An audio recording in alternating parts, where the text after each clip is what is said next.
Junction Season 1, sponsored by Oxys Project. Hello everyone and a very warm welcome to DD Startup Junction Season 1 in association with Oxys Project. I'm sure all of you have been watching, following us carefully on the startups, the ideas. This is a platform which brings in entrepreneurs on one side, venture capitalists on the other side, and makes business happen. And a very warm welcome to another episode. Let's welcome our jury members for the show. Dr. Shrikant Parthasarthi, a very warm welcome to you, sir. He's a group CFO at Chakra Venture Partners, a chartered accountant, a rank holder from CIMA UK topper, holds a PhD in finance and has authored 2 books in the area of games, and he has closed over 30 plus deals with a value of $400 million. With a big round of applause, let's welcome him to our show. We also have with us Shubhabrata Das, head of True Leap Ventures, ex-head of Startup Services. Innovent India brings a decade of experience in managing and scaling ventures in the impact space. A very warm welcome to you, sir. We also have with us Dr. Shivaramakrishna, co-chair Medicate Ethos Private Limited, and is the strategic advisor for Oxys Projects. He holds multiple accolades to his name, and he's the head medical cell for South India, Pradhan Mantri Jan Kalyan Yojana. He was also jury at Elevate 100 GOK. Welcome to you, sir. On that note, we have fresh startups who are ready to pitch in their ideas, who are really waiting to see how the pitch goes. Without further ado, I would like to welcome on stage our next startup to present his idea. Over to you, sir.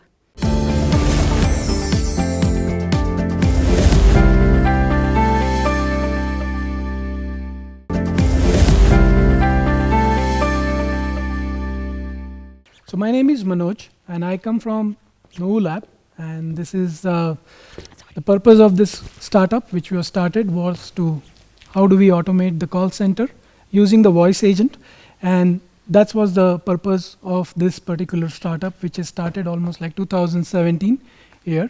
So we just wanted to give you an overview what we are. So me and my co-founder, who unfortunately couldn't come today because of his some personal emergency he had to attend to. So we both come from Motorola. We worked almost like close to 18 years in Motorola. I am already 30 years in this industry, grew up with the old days of the protocol, which was like way as old as X25, which I don't think so anybody even know now, but grew all the way to the wireless broadband, to the LTE world, and going towards the 5G.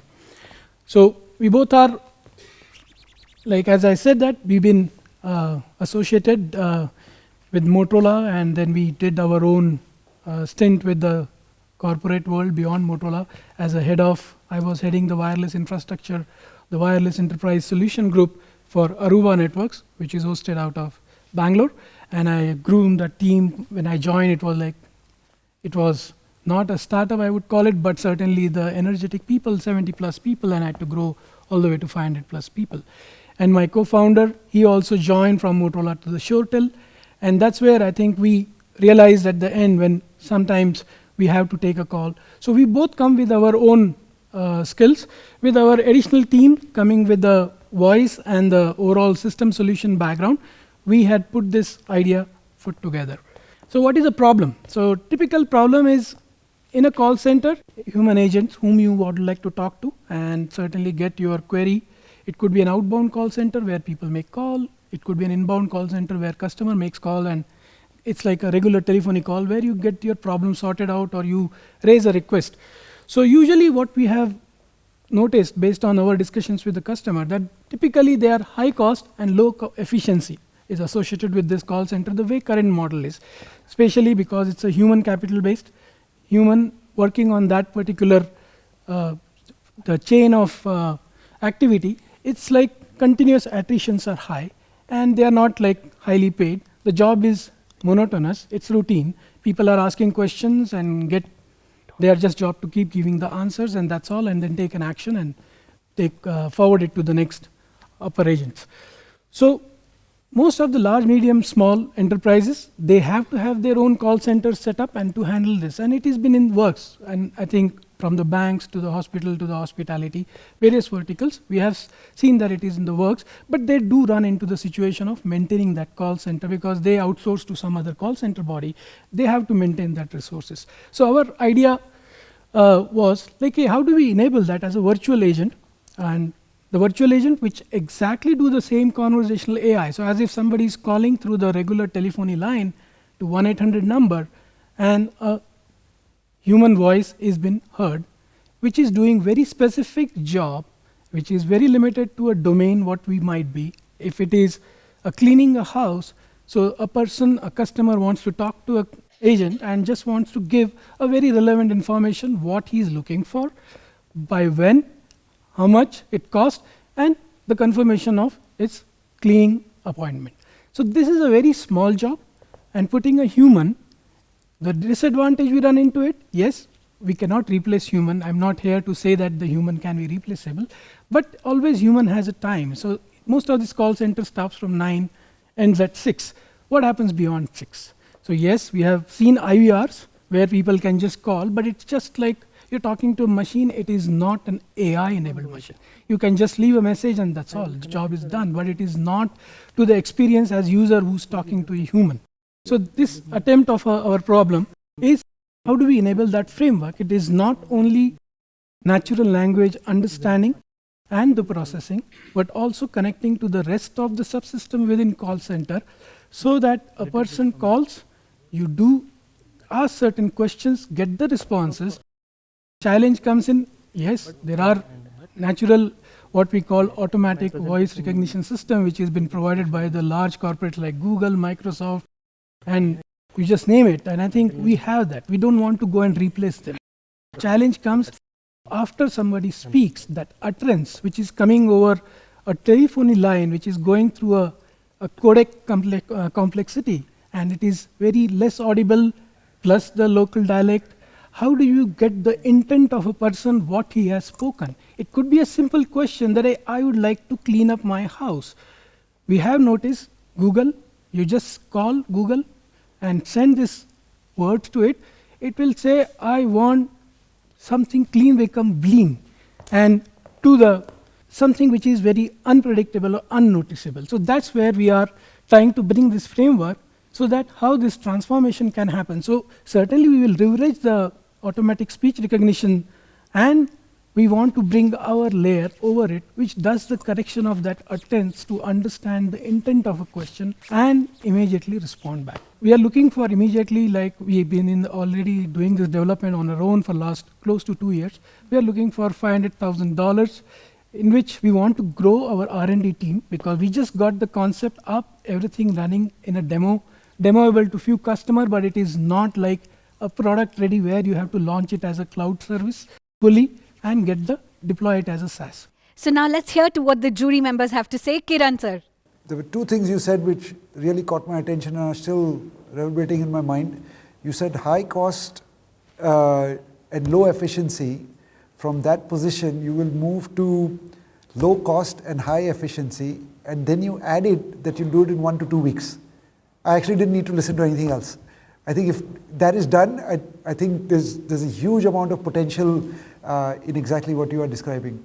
But then my question also actually relates to the same point, because that sort of commitment from a point of view of the stage you are, how much it has been tested, how many experiences have been had with respect to that point of high cost, low efficiency, and moving to the completely different paradigm in 1 to 2 weeks. What sort of costs and benefits that would be there? Essentially, do you have anything with respect to the customer experience on this whole paradigm shift? Internally and demonstrated with the customer to get that initial feel, because it's the biggest challenge we see as a user talking to a machine to a human. So how that experience is. And that's where we are getting the feedback. As we are getting the feedback from the customer, we are improvising because it's a workflow. It's not only natural language understanding, but also to make sure a question is asked, the answer should be received by the user in perceived time rather than delaying it, so that to make it more natural. So coming back to your thing, yes, efficiency, certainly. The virtual agent, you can spin it as and when you need it, so that doesn't restrict you to say that I have to hire, train a person and deploy it. Here the agent is already trained, you just have to deploy it in a cloud and a call is just diverted to that new agent. So the efficiency increases because you can keep scaling up for the peak needs of your call center. You can scale down when you don't need it. And from the cost point of view, because to certainly as a human agent who are actually being paid, compared to that what we can charge it, because finally it's a machine and it's a software model which is running on the cloud, the scale of economy will certainly drive that cost much lower. So the more small SME kind of customers which are asking for 3 to 4 kind of a human agent, if we are able to hundreds to thousands we can hit them, I think I can run that with few cloud servers running that multiple agents. That's the way I see it. Dr. Shivram? Thank you. Hi Manoj, Yeah. good thought, but we need more testimonies to really play something. And I am with you, I 100% agree with you, and that's where we are here because to get the testimony, certainly with our current network of people and through our referrals, we are trying to reach to our friendly customers and we are trying to just install this system, because the biggest challenge, another one which we said, we don't want to jeopardize their ongoing business which is running with the human agent. Just by putting a virtual agent, and if it doesn't work, they should not lose the customer. So it's a very thin balance which we are trying to work. So that's why we are looking for initial few friendly customers who are ready to spare one line coming to our agent while it is getting learned post our testing, and the feedback session which will go through, because every call is getting recorded. So the human can actually validate, hey, did this call went successfully? And as and when that within a days to a weeks, that training can make it perfectly right, which we can use that as a testimony of a friendly customer to go to the next level. Multi-sectors. Thank you. Shubho? Thanks a lot, Manoj. For me, it doesn't feel right to kind of comment on the business model because it's at a prototype stage. But have you identified for pilot like key place? Because I know the system will take time to evolve. It has to have that go through that feedback loop. But for you personally, have you identified sectors, key areas, key clients that you would like to run a lean pilot to test that? Correct. So as I mentioned, that couple of customers, one of them is in Australia. They were looking for this framework to help them for their utility service, because they just collect the utility information. And this framework will just make sure that all the natural language understanding is being handled based on the whatever the basic queries, and that data is just spent. The second customer, which we are working with a cleaning company, and that's also like our friendly customers through which we are able to work. And we got their, at least ran few cases with them, but they are at least came back with our positive feedback in terms of where we are still missing on a end-to-end connection, because from the call made to the call completed, there may be certain aspects which we need to cover, and that's going as part of our moving forward. Thank you. Thank Dr. Shrikant? Manoj, very good thought, and but like Shubho said, I need a certain time frame to actually validate or disvalidate whatever you have. So this being said, I just want to ask you a simple question. Who is your end customer? Is it going to be the call center itself or the call center manager who's going to be managing all those calls? Or is it going to be the end customer who's giving a feedback on the calls as such? So you need to identify who your end customer is and where the feedback is going to flow from. That will help you in terms of improving your system as such. Certainly. Thank you, Thank sir. you. Thank you for that suggestion. Are we ready to look for the scores? Certainly. Yes. So, Dr. Shrikant, that's a 5.5. Shubho is a 6. Dr. Shivram is 6.5 and a 6.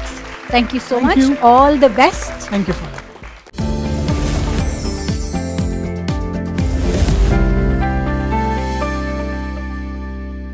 How many times have we wondered what to do with these electronic goods and gadgets that we use?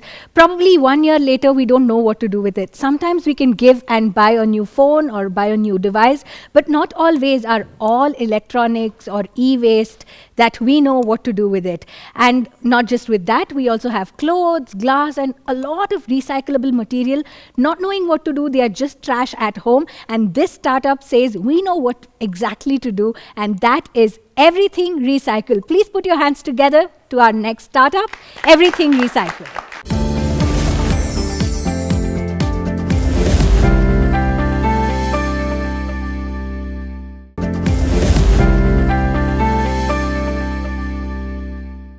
All the best. Go for your pitch. My name is Himanshu Barola. I am the founder of Everything Recycles. As the name suggests, anything under the sun can be recycled from one form to another. Now, I'll come to the question why it was started. So, if you see that this was supposed to be the playground for my children. My children and nieces are suffering from malaria and many more diseases because neither I have done my waste disposable properly, nor I have done my waste disposable properly, nor I have forced the agencies to do that because I was busy doing my own work. So I thought, why not to make this as my own work? So instead of I advise people to do it in a proper way, I will start doing it my own way. So what does? So this is a problem in India. 25% of the waste is treated, and comes the Price Waterhouse PwC report for 2030. We says that we are in such a situation that shift in global economic power, rapid urbanization, demographic shift, and technological breakthrough will lead to drastic change in the climate, and all the businesses are going to be threatened because of that. If some water body is polluted, we have seen the effect in Chennai. 5,000 employees were asked to work from the home. So you can imagine the catering business which suffered and other related industry around it. So my problem was not the waste which you have seen there. The problem is this, the silos.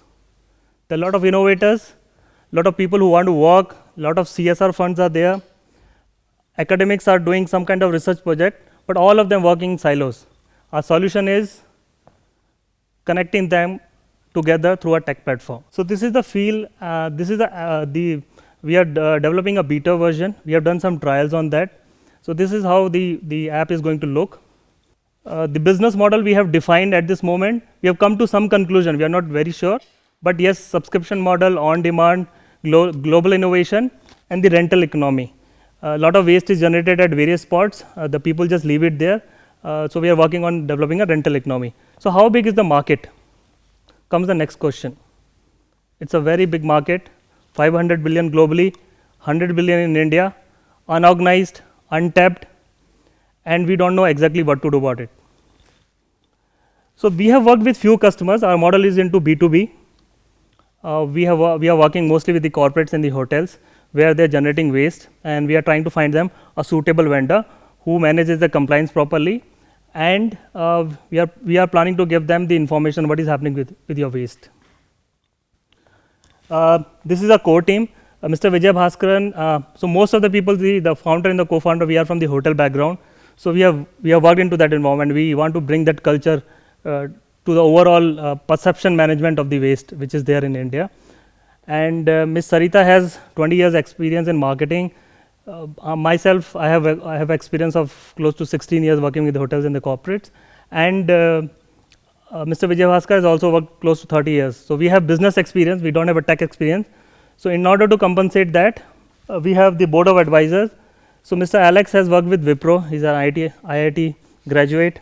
Mr. Hari Rao is into clean tech business, who is going to provide us the technical expertise. He is also honored by the Honorable Prime Minister of India.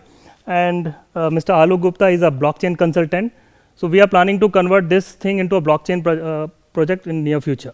What we are asking, 2 CR for 12 months, and it will help in developing the full development of the tech platform, the sales and marketing, general administration, and most important, the vendor part of it. Fantastic. That was definitely a crisp and a very nice presentation. Let's hear what the jury members have to say. Dr. Shrikant. Himanshu, you are solving a problem which is prevalent, which is something that I am not going to deny. But the way that you are solving this particular problem is something which I am not able to fathom, or something which is not coming out from your presentation. I see a lot of logistics issue in this particular problem, and I felt that you were all over the place in terms of solving or addressing this particular problem. So the specific questions that I have for you is this. How are you going to collect the waste from the people who are going to be disposing it? And what is going to be the quantum of the disposal? What is their average weight, average dimension that you have thought through? That's A. And B is, who are your vendors? Who are you working with to actually dispose? So it seems to me like you are just a middleman in between who collects the waste and possibly passes it on to a particular disposal unit. But so help me understand that, and take me through the typical journey that if I have to dispose this particular phone, which is something that I'm not going to use, how will that work? So we are not entering into a B2C segment at this moment because it's huge. We can't do that. We don't have the bandwidth to do that. So what we are focusing on B2B market at this moment. So a typical, if a corporate generates, and we are not current moment, we are not focusing on everything. We are not focusing on solid waste.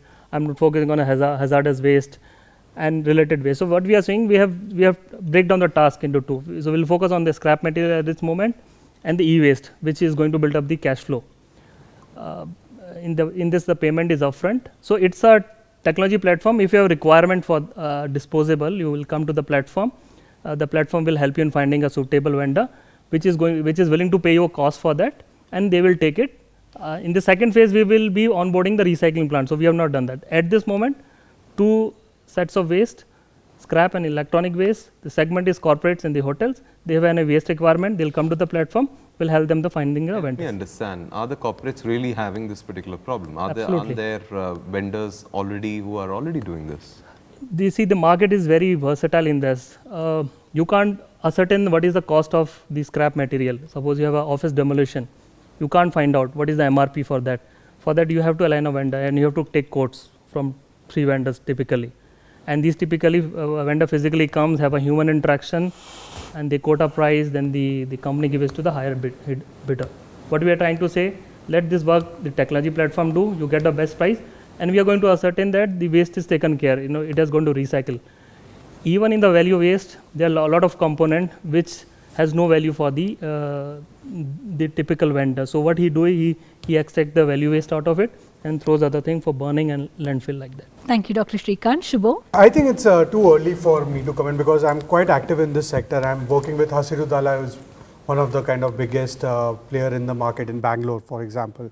So I think for me to comment will be too early because right now even you haven't got insights from the pilot, like how, as he was rightly asking, from the pilot institutional, like Radisson Atria you mentioned, like how you are collecting it, what is the frequency, those insights would have been helpful. But yeah, so I don't have anything else. Thank you. Fantastic. Thank you so much, jury members. Are we ready to see the scores? Yes. Are you nervous? No. No? Fantastic, Dr. Shrikant. 5. Shubho, that's a 5 again. Dr. Shivram Krishna, 6. Yeah. And Kiran is 6. Congratulations. Thank you so much. Wishing you all the best. Thank you. There is no end to imagination. There are no ends to problems as well, because there is so much in the society that we can solve. We just saw how technology can replace human call centers. We also saw how aggregating can manage waste, how technology can play a role in aggregating waste management.